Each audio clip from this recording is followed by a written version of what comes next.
I knew something was off the second I walked into the break room and saw the box of donuts. 12 years as lead mechanic at that depot, and nobody ever did donuts for anything unless someone died or retired. And last I checked, I was still breathing. My name is Amanda. I'm 41. I live just outside Tulsa, Oklahoma. Drew was already standing by the coffee machine like he owned the place. Technically, he kinda did. His dad bought out the original owner last spring. But still, 26, smooth hair, shiny watch, not a smudge of grease on him. The kind of guy who says alignment and acceleration like it means something to people who turn wrenches for a living. He smiled like he practiced it in a mirror. Appreciate you all coming in early. We're doing a quick team sync to celebrate where we're headed. Nobody clapped. I leaned against the wall near the back, arms crossed, boots still muddy from the yard. Quick note, before listening, share which city or country you're watching from. Drew cleared his throat, held up a glazed donut like he was giving a toast. As we grow and modernize, we've got to streamline operations. Smarter systems, leaner teams, tighter focus. People glanced around. A few grabbed coffee. No one touched the donuts. He pulled out a folder. With that in mind, there are some changes effective today. My stomach tightened. First, Jacob from Parts. Thank you for your service. You'll receive a severance package, and HR will follow up. Jacob blinked like he'd been smacked. Everyone stayed quiet. A few eyes flicked to the door. Then Drew just kept going. 3 names, 4, 5. One by one, folks who'd been here 5, 10, even 15 years. Gone. Right there over donuts and paper coffee cups. I locked eyes with Jerome across the room. He gave me a look that said what I was thinking. This punk has no idea what he's doing. And finally, Drew paused. Amanda Shaw. I didn't move, didn't blink. He smiled again, this time with teeth. Enjoy the donut, smug. Like he just checkmated someone. I could feel every eye in the room swing toward me. Even Jerome looked stunned. I walked forward. My boots echoed loud across the tile. Didn't say a word, just grabbed the envelope, tore the seal, confirmed it. Termination without cause. Signed, dated, effective immediately. Then I reached over, grabbed the jelly donut, and walked out with powdered sugar trailing down my shirt. Nobody stopped me, nobody spoke. I didn't slam the door, didn't flip a table, I just left. What they didn't realize was that I wasn't just the lead mechanic. I was the one who designed half the damn software that kept that depot running. I got home, dropped my keys on the counter, and they landed right next to that rusted wrench I never threw out. Thing's been useless for years, but I kept it anyway. It used to belong to my dad. I cracked open a beer and leaned back against the fridge. The cold air hissed out as I opened the door to grab another, then changed my mind and shut it. One was enough. My hands were still shaking, not from nerves, just adrenaline and fury. I took a long sip, then headed into the spare room. Busted blinds, dusty bookshelf. One old filing cabinet in the corner with a label so faded it just read, "Stuff to never throw away." I dropped to my knees and yanked the drawer open. Manuals, payroll stubs from 2010, an old tax return, and finally, there it was. The original employment contract, still in its plastic sleeve like I knew one day I might need it. I sat cross-legged on the floor and flipped through the pages. I remembered every line. I'd stared at it for hours back when Mitch first handed it to me. Clause 9B. There it was, same spot it had always been. All non-commercial software tools, systems, and mechanical frameworks developed by the employee outside normal scope, and hours remain property of the employee unless otherwise licensed. In the event of termination without cause, full licensing control reverts to the employee immediately. I stared at that sentence and let out a breath I didn't realize I'd been holding. That clause wasn't a fluke. It wasn't luck. I'd put it there on purpose. Back in 2011, Mitch and I were at a shitty diner off I-44, just after I'd finished building the prototype diagnostic system in my garage. He wanted me full-time. I told him I didn't need stock options. I didn't trust paper equity and pinky promises. I want leverage, I told him over lukewarm coffee and burnt toast. I build it, I own it. He shrugged, stirred his coffee with the wrong end of the spoon, and said, "Fair." That was Mitch. He respected the work? Drew? That kid probably thought systems ran on good vibes and startup buzzwords. He had no clue. HR hadn't even brought it up. They probably never read past page 3. I stood, grabbed my phone and snapped a photo of Clause 9B, sent it to Logan, my lawyer for the last 6 years. Real pitbull, no patience for corporate fluff. I didn't even add a subject line. Just typed 2 words, trigger clause. 2 minutes later, he texted back, on it. I felt something then, right below the ribs. Not happiness, not relief, control, not loud, not flashy. Just there, settled. I drained the beer and went back into the kitchen. The place still smelled like grease and lemon cleaner from the rag I'd left out that morning. On the fridge were 3 sticky notes with depot logins, server gateways, and a scribbled diagram I drew during a snowstorm last winter when the routing tracker froze. Every part of that depot's engine, routing, diagnostics, maintenance schedules, GPS syncing, I'd built those frameworks myself, on my time, using my tools, deployed them from my systems, patched them when they crashed, scaled them when the company grew, and they ran all of it through my licensing gate, whether they knew it or not. I opened the fridge again, took out another beer, then stopped myself. Number, not tonight. Instead, I turned and headed straight for the hallway closet. Pulled out my old laptop, dusty, loud fan, keyboard with the T key half stuck. Plugged it in at the kitchen table. Time to check the locks on the gates they didn't even know they walked through. The laptop took a full minute to boot. Fan kicked on like a lawnmower. Screen flickered twice before settling. I typed slow. Fingers still knew the rhythm even if the keys stuck now and then. Chrome crashed once. Firefox hung for 10 seconds. But then I was in. The private repository lived behind 3 layers of credential gates and 1 custom script I wrote back in 2014. Nobody else ever had access, not even Mitch. That was part of the deal. I built on my own stack, hosted on my own server, licensed through my LLC crank layer systems. I opened the main dashboard and waited. Live connections started popping up. Terminal logs from Tulsa, Wichita, Amarillo, Lubbock.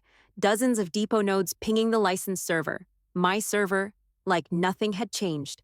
They were still checking in every 60 seconds, sending heartbeat requests and route pull queries. All of it ran through the framework I designed. Every update since I left had been cosmetic. Different color scheme, a couple fancy toggles, but under the hood, same bones. My bones.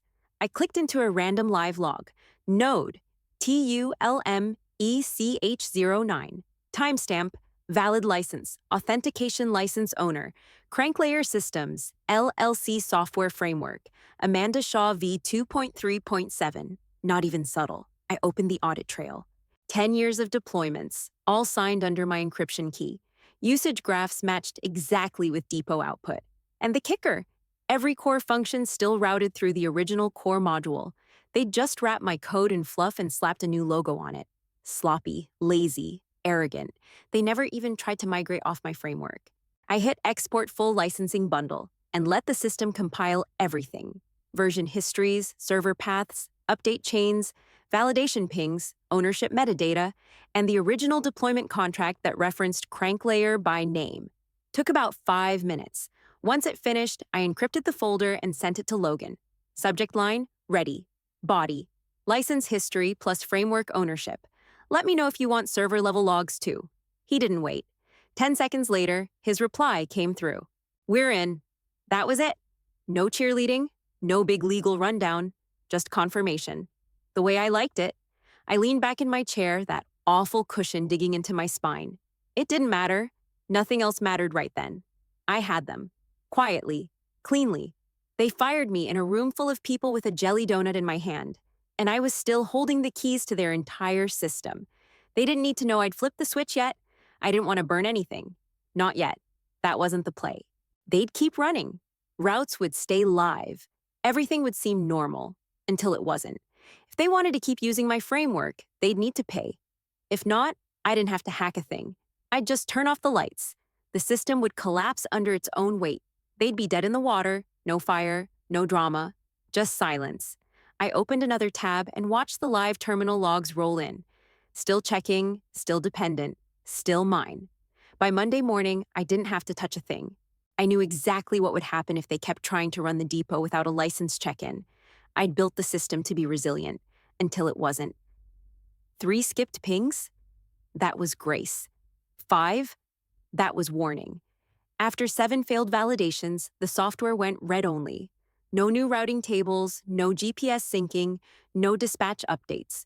Just a cold system locked in place, staring back like a dead screen. At 8:05 a.m., Drew strolled into the main depot lobby like it was a damn pep rally. His shiny loafers clicked against the tile. He gave his usual speech, standing on the second floor landing so everyone could hear. We're entering a new era, people.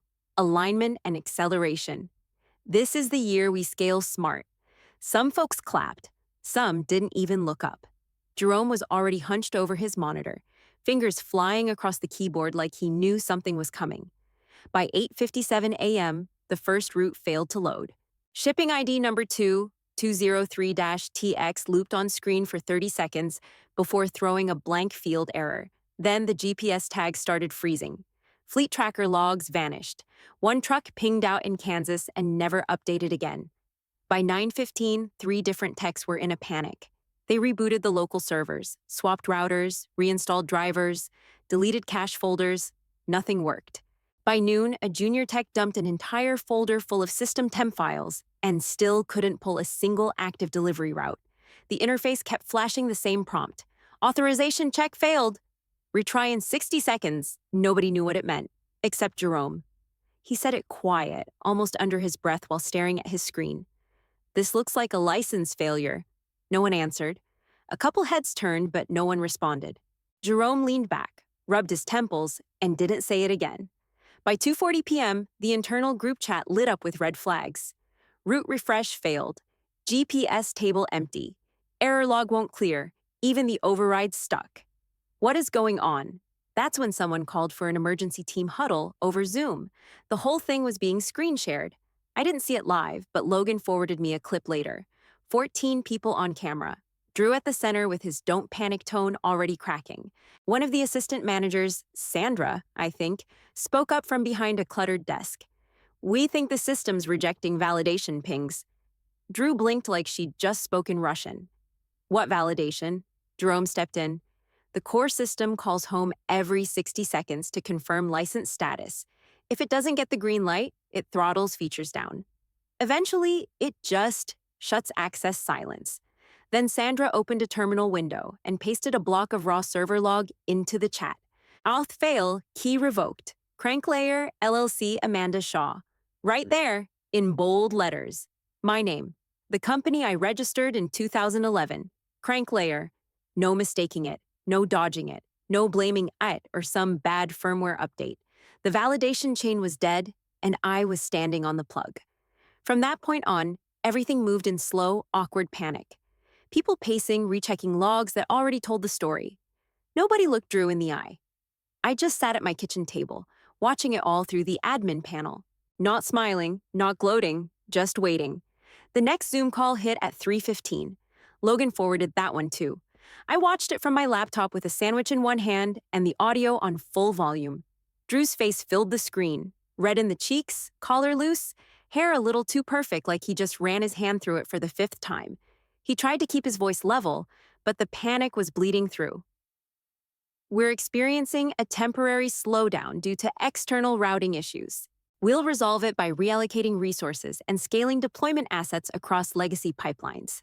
The hell does that even mean? Greg, old school tech guy from way back when, gray beard, broken glasses, still wore his depot badge on a lanyard, leaned forward on camera. He didn't even blink. Drew, he said flat, that's not what's happening. Drew ignored him, kept rambling about fallback nodes and bridge relays. Someone muted and unmuted themselves twice like they were going to speak, then chickened out. Greg cut in harder. The system isn't malfunctioning. It's rejecting access. The core framework still runs on Amanda Shaw's license. We never moved off it. The room went silent. Drew's head jerked up like someone punched him. That's not possible, he snapped. She was legacy. We rebuilt everything. We're fully integrated. Greg didn't even flinch. He just clicked his mouse and dropped something in the chat, a PDF attachment labeled Cease and Desist Crank Layer Systems, time-stamped 7:54 a.m. Greg said, Legal received this today. Nobody spoke. One tech on the call let out a long breath. Then someone off-screen whispered, She was the system. Phones started ringing in the background. Actual phones, not Teams pings. Client lines. Drew's eyes darted off camera, probably reading incoming messages from sales or operations. We can override this, he said, reaching for control again. Just push a patch and rewrote the handshake protocols. One of the newer techs, blonde hair, nervous hands, shook his head.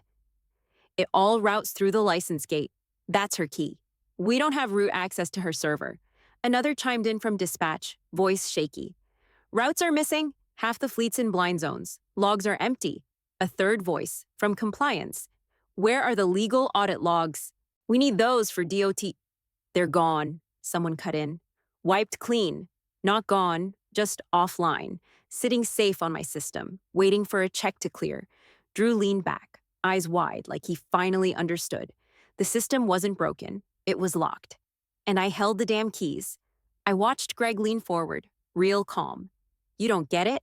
She didn't build on the system. She was the system. All the routing layers, the diagnostics pipeline, GPS sync. She coded it, deployed it, licensed it.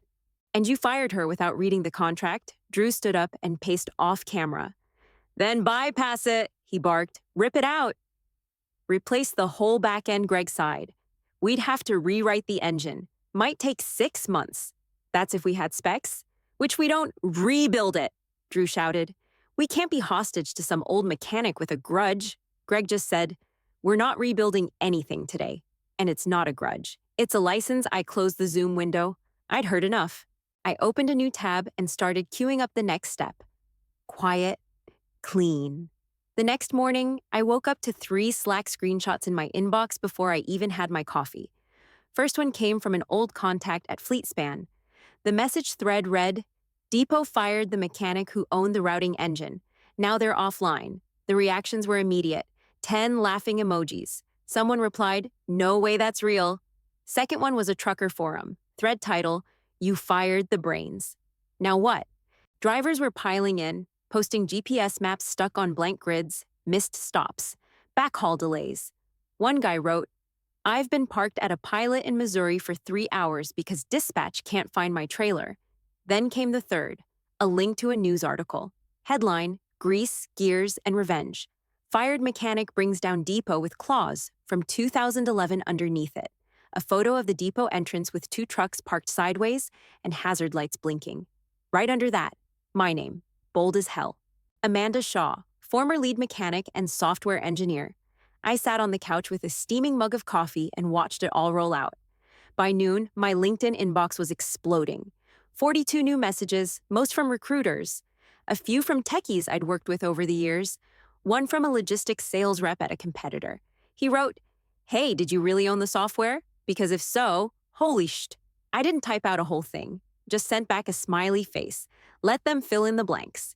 By early afternoon, Drew was in full meltdown mode. My contact at dispatch, she didn't leave the call running, but she messaged me on the side. He's pacing like a caged animal. Legal's scrambling. Nobody can find a workaround. They tried, apparently. Hard resets, mirror servers, local overrides. Nothing stuck. I had built the gate too tight. It wasn't something you could just unplug and forget. Every single validation ran through me. I owned the system spine. Pull me out, and the whole skeleton crumbled. Internally, people started jumping ship. One of the junior devs posted on Twitter, Lesson learned, don't fire the person who built the engine from scratch. Also, don't ignore a licensing clause just because it's in the middle of a PDF. Another tech quit in the middle of a deployment cycle. Just left a Slack message that said, not my circus, not my licensed server. Meanwhile, the story was starting to hit industry newsletters. All the big ones. Logi News, Freightbeat, Rootwire. Same headline, more or less. Depot missteps, legal disaster. Founder's son in over his head. I didn't even have to say a word. I just let it run. The only thing I did? Replied to Logan's message with 2 words. Next step? At exactly 7:02 a.m. The next morning, Mitch walked back through the depot doors like he'd never left. Jeans, boots, and that old Mitch's Garage hoodie he used to wear on inspection days. Still had a tear in the left cuff. His beard was longer, gray creeping into the sides, but his eyes hadn't changed. Sharp, focused, no tolerance for bullshot. I wasn't there, but Logan was. And he painted it clearly enough. Mitch didn't speak to anyone when he came in.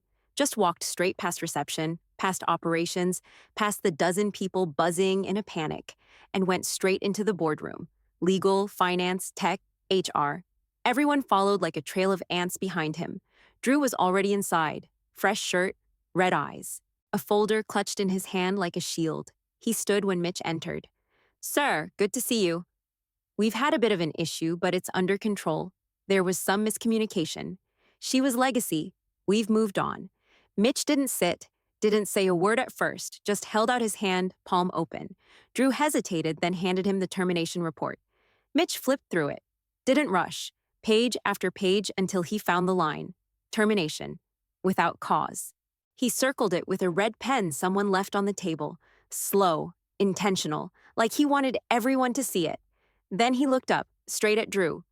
"Do you even understand who you fired?" No one answered. Legal shifted in their seats. Someone from finance pretended to check their watch. HR stayed frozen, eyes down. Mitch didn't look away. "Do you?" he asked again. Drew opened his mouth, but Mitch cut him off with one raised hand. Not loud, not angry, just final. He turned to the head of legal. "Is she talking?" "Only through her lawyer," the guy said. Mitch nodded. "Then pay her." Drew tried to protest. "We can rebuild. We're already working on a replacement." "I said pay her." "Sir." "Drew." Mitch's voice went quiet. Dangerous quiet. "You fired Amanda Shaw, the woman who built your entire logistics backbone. You fired her in front of a crowd. With donuts," he turned toward the projector on the wall. Someone clicked it on. Server logs, system map, Amanda Shaw. Amanda Shaw. Amanda Shaw. Then back to Drew. "You didn't just cut off your engine," Mitch said. "You cut off your brakes. You cut the steering wheel. You set fire to the dashboard and said, 'Don't worry, we'll coast.'" Drew's mouth hung open. Mitch didn't wait. He looked back at legal. "You have her lawyer's number?" "Yes." "Then call. Settle it today." At 8:12 a.m., I got the email. Subject line: Consulting proposal. Urgent review. Requested. HR tried to dress it up. "We'd love to bring you back temporarily as a high-level systems consultant to assist with restabilizing the routing platform." They offered a generous hourly rate, said it could scale based on performance. Performance? Cute. I didn't even reply to the email. I forwarded it straight to Logan and attached my own document. Clean licensing agreement, flat rate, $480,000. No hourly hustle, no project milestones, no consultant badge. It was exactly 8 times the bonus they denied me last Christmas. The one Drew said wasn't aligned with current leadership priorities. Logan reviewed it, tweaked the language slightly, and sent it straight to Depot Legal with the subject: License settlement, final offer. Back inside the depot, Drew lost it. Greg told me later he stood up in the middle of the boardroom and shouted, $480 grand? For what? Greg didn't flinch. For access to the system you can't operate without. "We'll rebuild it," Drew snapped. "I'm not paying some bitter mechanic $500,000. Greg leaned back, arms folded. "You can rebuild the house." But the plumbing's still in her name. Drew stormed out. Legal didn't even try to stop him. I waited. 3 hours, no response, not even a counter. At 11:45 a.m., I opened the command terminal on my laptop, cracked my knuckles, and typed, "Deactivate dash env equals prod dash reason equals license unpaid." Then I hit enter. 10 seconds later, my dashboard lit up with terminal alerts. Node offline, node offline, node offline. Across the entire network, depot terminals froze. Route plans dropped mid-load. Reports disappeared. Live GPS feeds blinked out one by one. Every truck, every tool, every sink, dead in the water. I leaned back in my chair, took a breath, and shut the laptop. Game on. It's a full meltdown. Then he called, which he never does. "Drew's screaming." Someone knocked over a water bottle. It hit the planning board. We've got red flashing across every screen. I opened my laptop and watched the dashboard light up like Christmas. Every terminal, every location. License authentication failed. License authentication failed. License authentication failed. Back at the depot, tech scrambled. One tried to run a patch from a local backup. System spit it right back out. Another tried to clone a clean install. License rejected it on contact. They weren't locked out. They were shut out. Drew burst into the ops floor red in the face, barking orders. Pull the backups. Replace the routes. Just bypass it. Some kid in a hoodie answered without looking up. We can't. Her license gate controls the sync layers. Fake it, Drew yelled. Fake the ping. Greg finally stepped in.